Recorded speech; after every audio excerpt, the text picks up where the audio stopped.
The wedding invitation arrived in gold foil. My name wasn't on it. It came in one of those overdone envelopes. Thick, creamy, expensive enough to make a statement. The kind my mother would choose for a charity gala or a debutante ball, not a family gathering. And it sat there, daring me to open it, as the early Brooklyn light filtered through the window slats like thin razors across my coffee table. I tore it open without ceremony. I wasn't expecting anything good. And I was right. The names hit me first. Emily Carter, my sister, in a sleeveless satin gown with her flawless, curated smile. And beneath hers, in elegant serif font, Ethan Reyes. My hand froze. A fog settled behind my eyes. The kind you get right before a train hits. I blinked, looked again. Ethan Reyes. There was no mistaking it. His face stared back from the photo tucked inside the invitation. A candid, perfectly staged shot from what must have been an engagement shoot. The same Ethan who once looked at me across a rain-soaked rooftop and said, "No matter what happens, you'll always be the only one who knows the real me." I let the card slide from my fingers, heard it slap against the floor. A silence bloomed in the room. Cold, heavy. I reached for my phone and dialed before I could stop myself. "Jess, you have 5 seconds to tell me this is a prank." A pause. Then Jessica's voice crackled through. "What? Nora, it's 7 a.m. on a Saturday." I got an invitation. My voice was thinner than I wanted. "To a wedding. Emily's wedding." "So?" she muttered, yawning. "Don't go. Her groom is Ethan." Silence. "You're Ethan?" she finally whispered. "The ghost?" I stood up, pacing in my living room, bare feet pressing against cold floorboards. Apparently not such a ghost. He's alive and well and getting married to my sister. Jessica's voice hardened. "What the hell? After everything, he disappeared without a word, broke off the engagement, ghosted me like I was a summer fling, not a fiancé." I pressed my hand to my forehead. Now he resurfaces in a gold-trimmed invitation. Jessica inhaled sharply. "And you're invited?" "Sort of. It doesn't have my name on it." I grabbed the envelope again, flipping it. The address was typed, no salutation, no personal message, not even a handwritten note. Just guests sent to my apartment, like I'm some distant cousin they forgot existed. Jessica's tone shifted. "That's not an invitation. That's a warning shot." "I know." I tossed the invitation onto the couch and sat beside it. My eyes flicked to the photo again. Ethan's hand rested on Emily's waist, familiar and foreign all at once. I opened my laptop, searched Emily Carter wedding registry. Nothing came up. I tried Ethan's name. Still nothing. Then I got creative. Searched hashtags. Found a stylist tagged in a story. Hashtag Carter Reyes wedding. A few clicks later, I landed on the planner's Instagram. One of the posts led me to the event website. Password protected. But the code wasn't hard. Our family always used the same one. Veritas 19. My father's favorite Latin phrase. Truth. It opened like a secret door. There it was. The venue, the time, the menu, the guest list. I scrolled quickly, then slower. My fingers trembled. From A to Z, I went through each guest, each +1, each regretfully declined. My name was nowhere. They're trying to erase me from my own story. The words spilled out before I could stop them. Jessica said nothing. I closed the laptop. My fingers tapped restlessly against its lid. The air felt different now. Charged. I'd spent years trying to rebuild after Ethan left, pretending my family's silence was just distance, not design. But now, it was all clear. This wasn't forgetfulness. This was intent. Erasure. And I wasn't going to let it happen. I lifted the phone again, dialed Jessica back. "I'm going," I said, my voice steady. Then I smiled, the kind I hadn't in a long time. "And I'm not going empty-handed." I used to believe closure was a conversation. Now I know it's a strategy. I stared at the screen, unmoving. The invitation sat folded in half beside my laptop like a smug, silent spectator. My inbox was open, a half-drafted email to myself blinking at the top of the page. But my mind was already 2 steps ahead, no longer questioning why, only plotting how. Across the apartment, the kettle let out a soft whistle. I didn't move. Closure used to be about answers, about hearing someone say, "I'm sorry." But Ethan had taken that from me when he vanished into silence, and Emily had stolen the rest. If they wanted a ceremony, I'd give them one worth remembering. A name pinged in my mind. The old investment manager. The one Ethan had begged me to help impress during our early startup days. I searched my archived emails. Years of folders collapsed and unfolded. Finally, a thread from 2020. Ethan's pitch deck. Subject line, Proposal V5, confidential. I downloaded the attachment, then opened the file's properties. Author, N. Carter. I sat back, breathing slowly. The original deck he sent to potential investors, before we had branding, before we had anything, was built on my nights of work. The data models, the risk charts, the product mock-ups. I had written the entire thing, while Ethan finessed the delivery. He had never changed the file metadata. Sloppy. I copied the file to a USB, labeled it quietly, ROOT. Then I picked up the phone. Jessica answered on the second ring. "So, wedding crash or corporate exposure?" "Both," I said. "But first, coffee." We sat in a quiet corner of That Spot Cafe, the kind of place that used to play soft jazz but now just streamed lo-fi beats on repeat. Jessica had her laptop open. Her fingers moved fast. "So you've got the file?" she asked, eyes scanning the screen. "Metadata and all. Original author is me. If he pitched it to investors, claimed it as his own, we've got a starting point." Jessica nodded, her ponytail bobbing. "And do you remember that night at the Soho bar?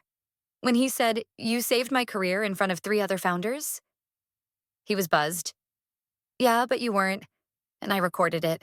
On accident. I was filming your reaction to something dumb he said before that."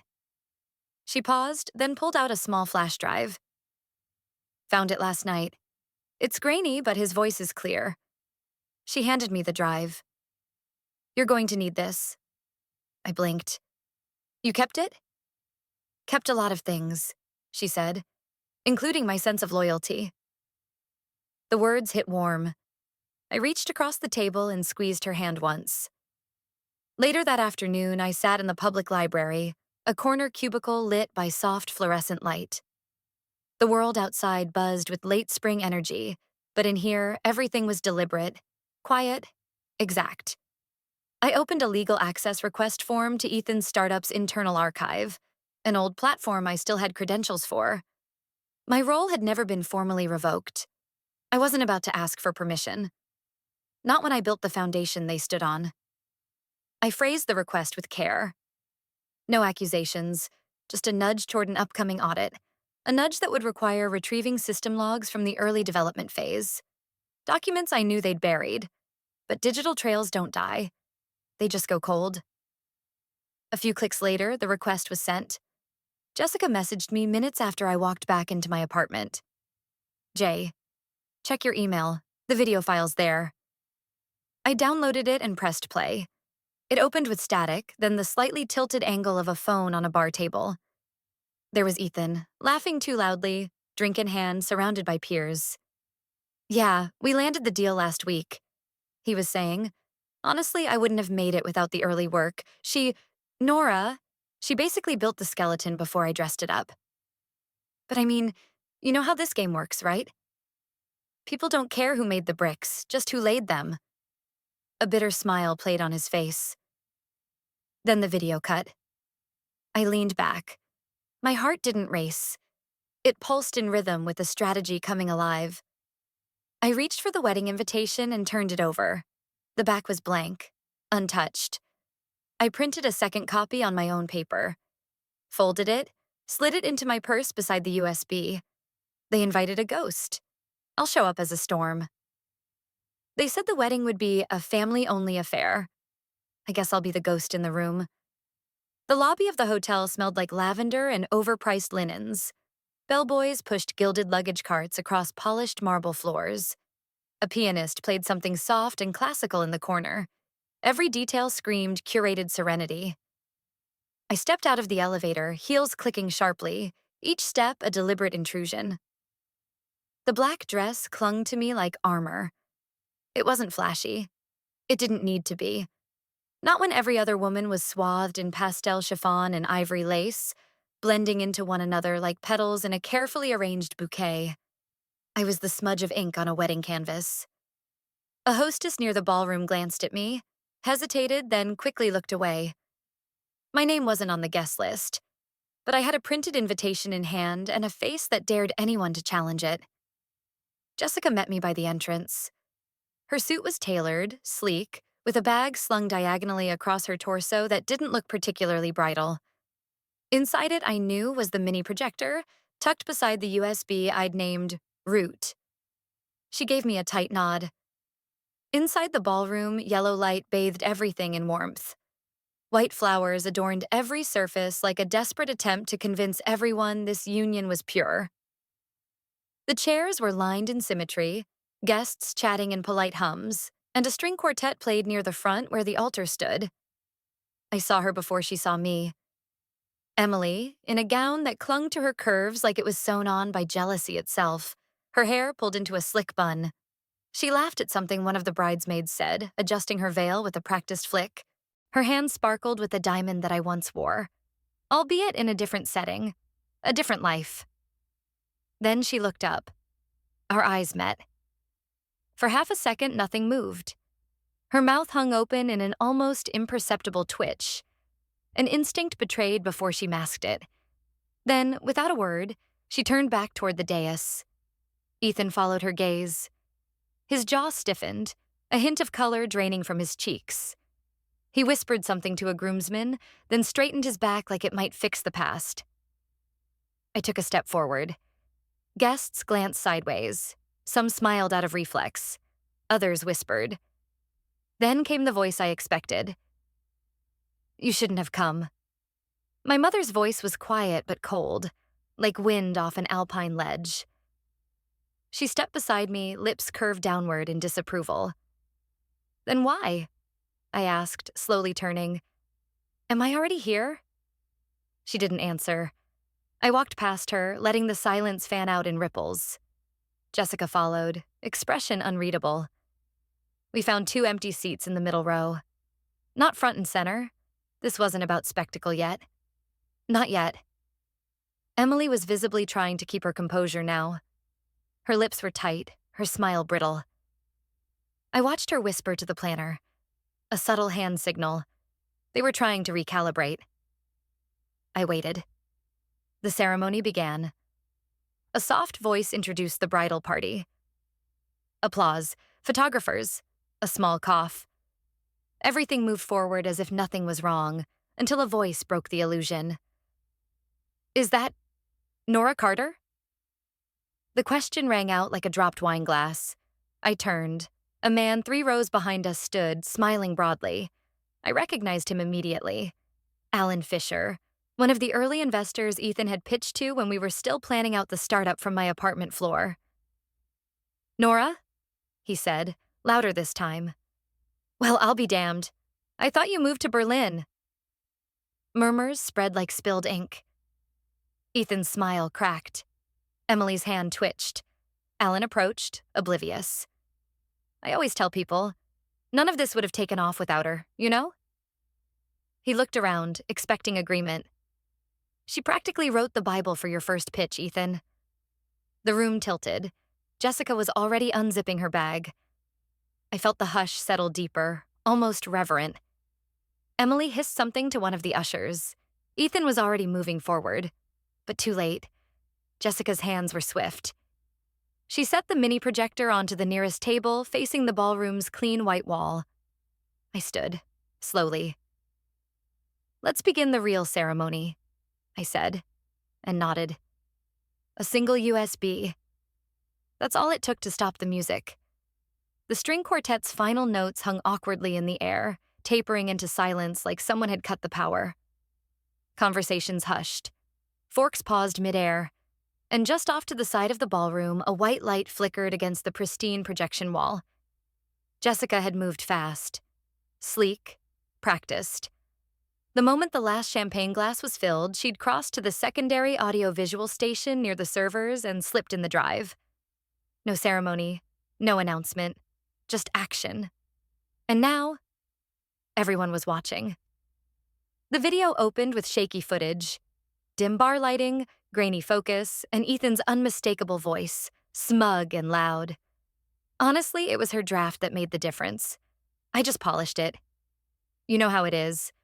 Sometimes the best ideas come from unlikely places. The screen cut to a presentation slide, a startup pitch deck. Familiar, clean, minimalistic.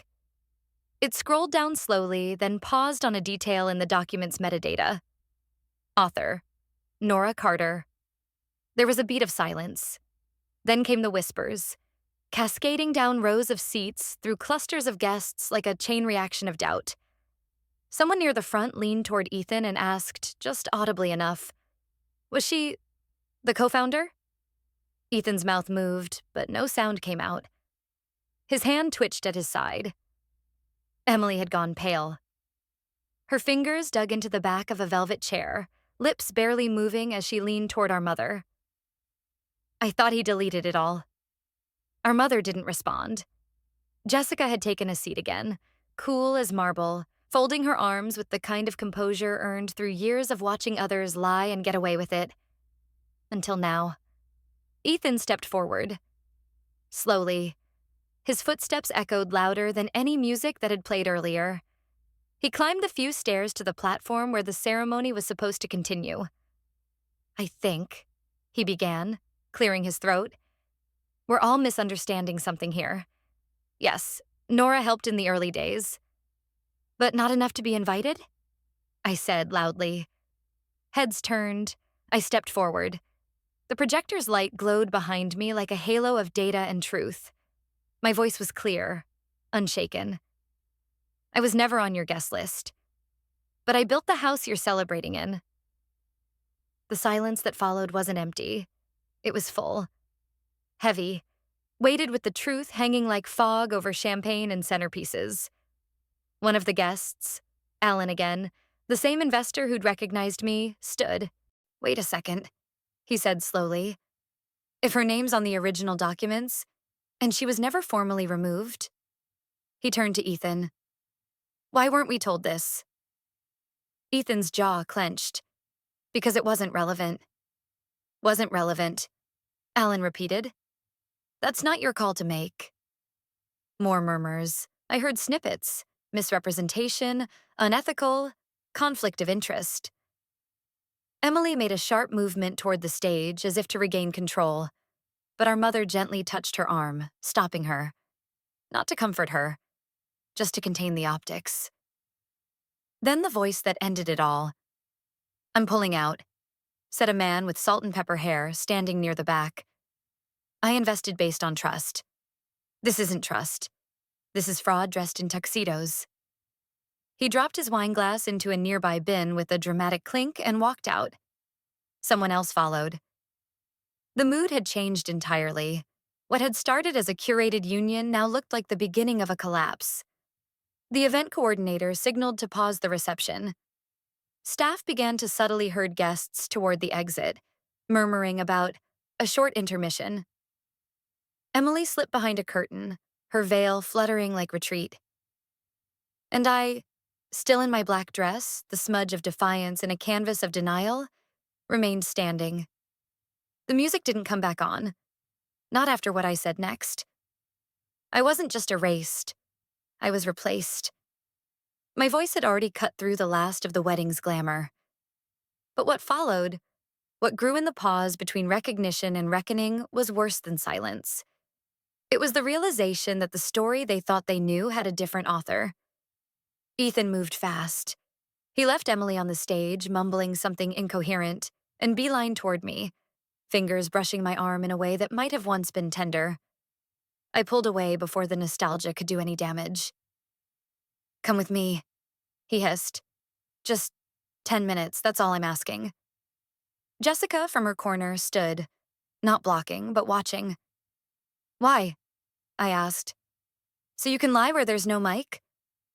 I'm not trying to fix the past, he said, jaw clenched. Just explain it. He didn't wait for my answer. He turned and walked toward a side door off the ballroom. I followed, not out of trust, but because sometimes the final pieces of a story are best retrieved in shadows. The resting room was lit by harsh yellow fluorescence, the kind that exposed every imperfection. Ethan paced while I stood still. Jessica slipped in behind us, pretending to check her phone but quietly tapping record. You were always unpredictable, he began, running a hand through his perfect hair. And brilliant. But the investors? They got nervous. You asked too many questions. My silence prompted him to continue. They wanted someone steady, presentable, safe. And Emily's safe? I asked. His face twitched. They never had to Google her. No press, no activism, no history of fighting back. And I did, I whispered. He exhaled. I chose her because your name scared them. You were too unmanageable. The door clicked.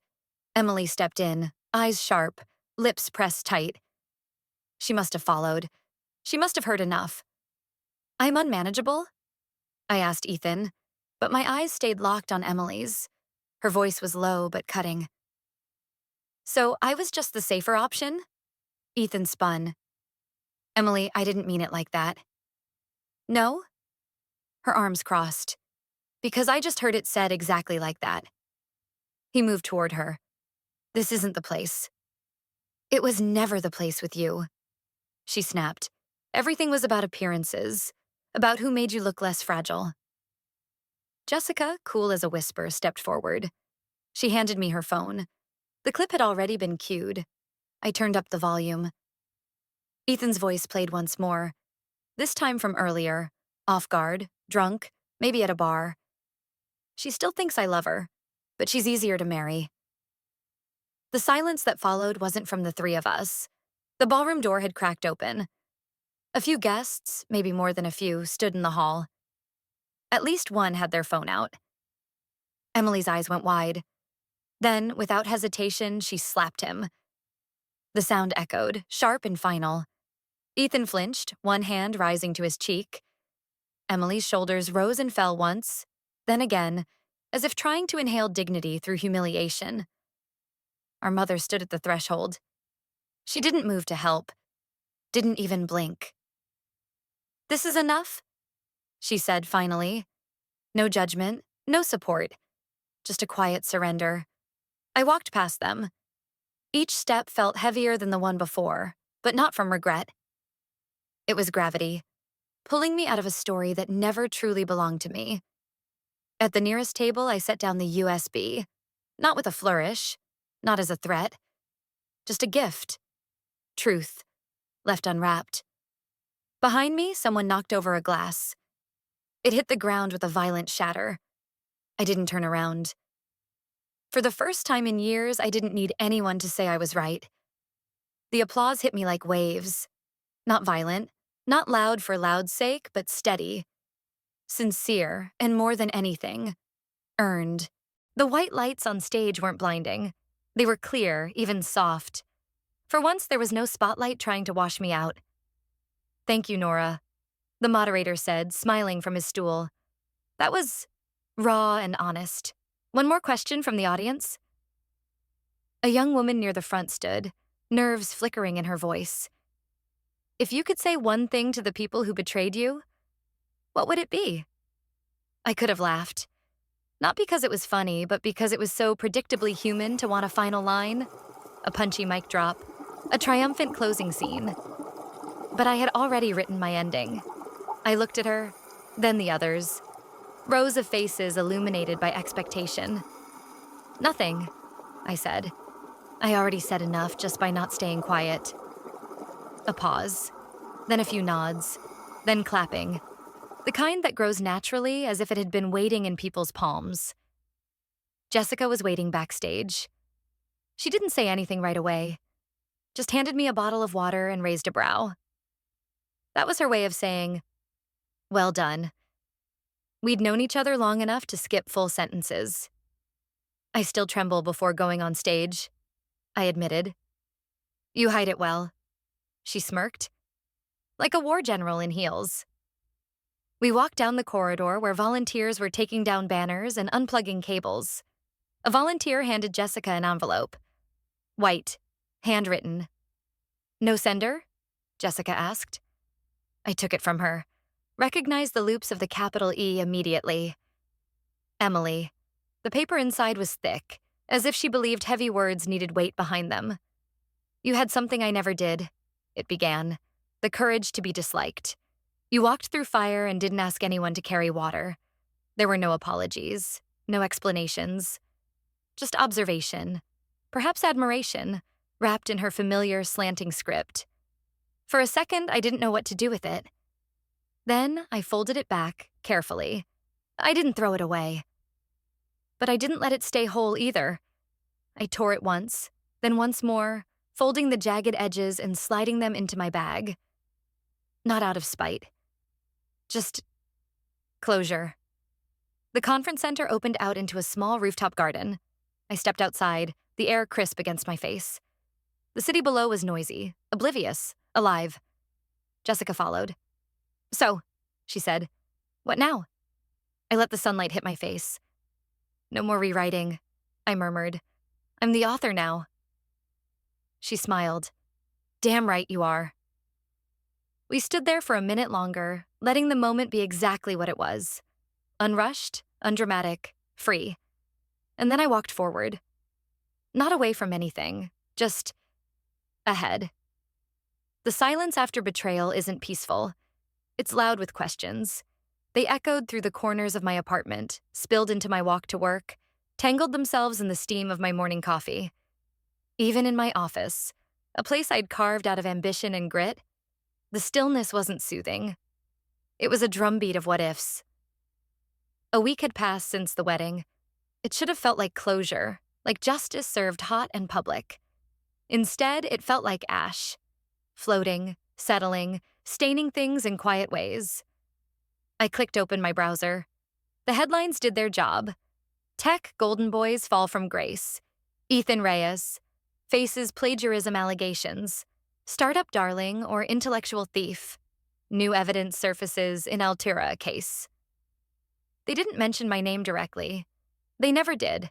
Just an anonymous co-founder, an unnamed early-stage contributor, a ghostwriter of ideas. Fitting. I was always the footnote in their narrative, until I decided I wouldn't be. A ping broke the rhythm. My phone screen lit up. Mom, calling. I didn't pick up right away. Let the ringtone run its full loop before I answered. Her voice was softer than I remembered, the edge filed down by something heavier than disappointment. I saw the news, she said. Silence. I'm not calling to defend anyone. Still silence.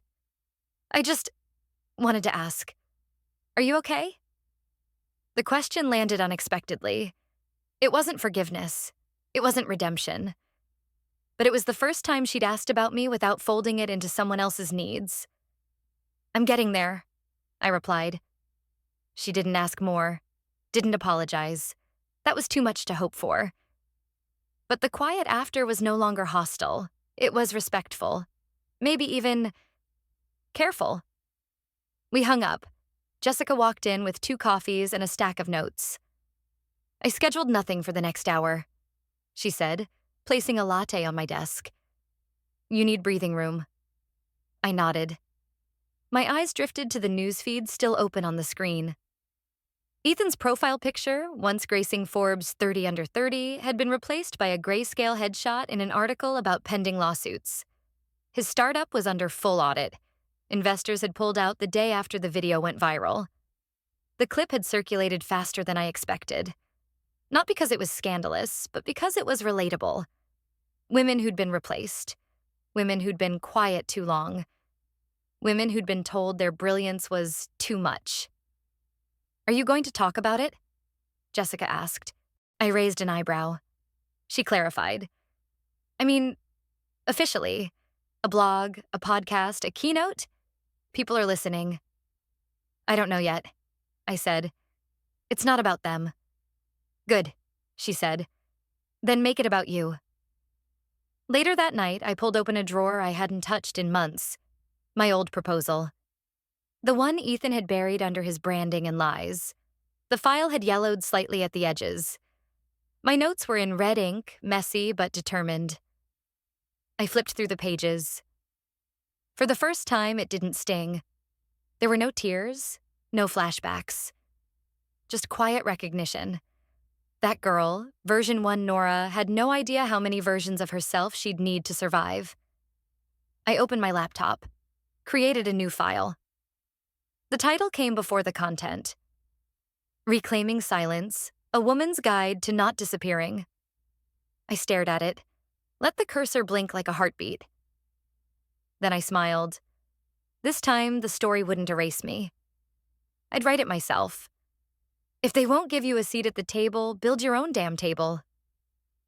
I stepped onto the stage and blinked against the bright lights.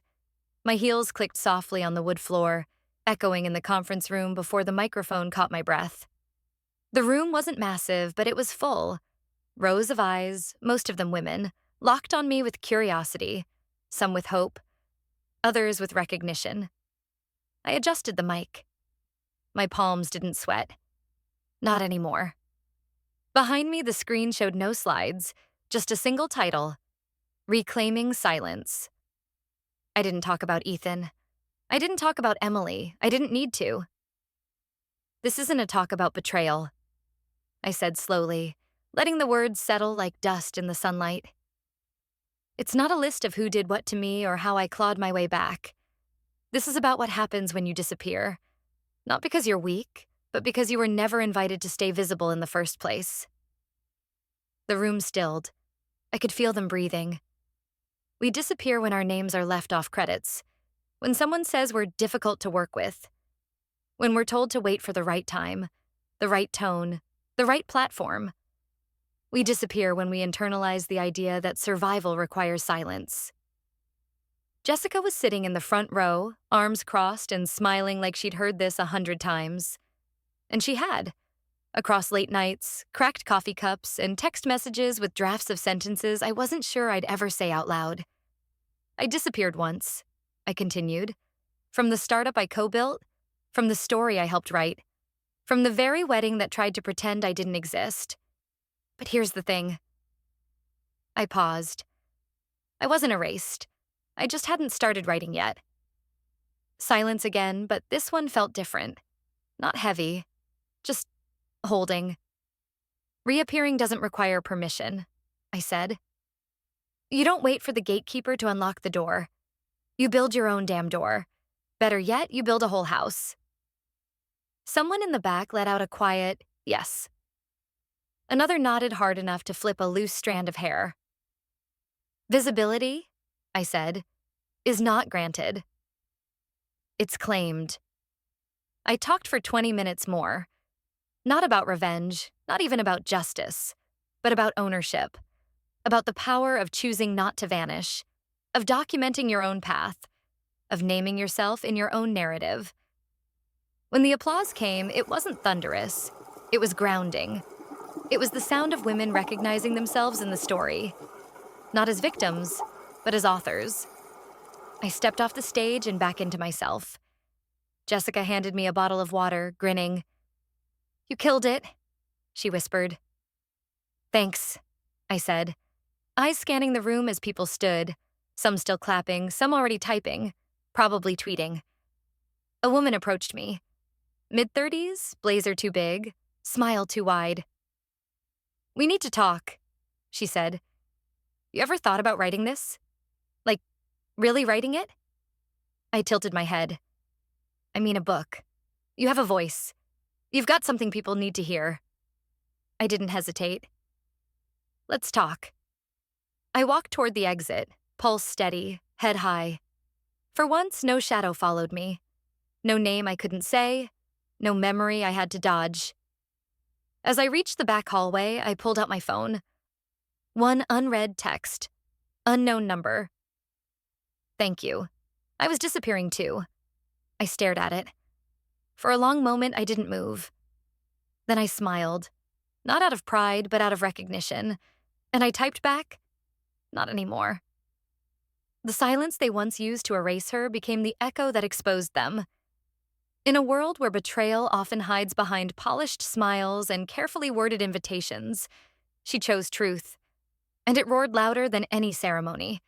Like the final chord of a long-forgotten melody, justice may arrive late, but it resonates powerfully once it's heard. No wall of lies can stand forever against the tide of truth. If this story moved you, don't forget to like, share, and subscribe. And comment 1 if you've ever felt invisible too.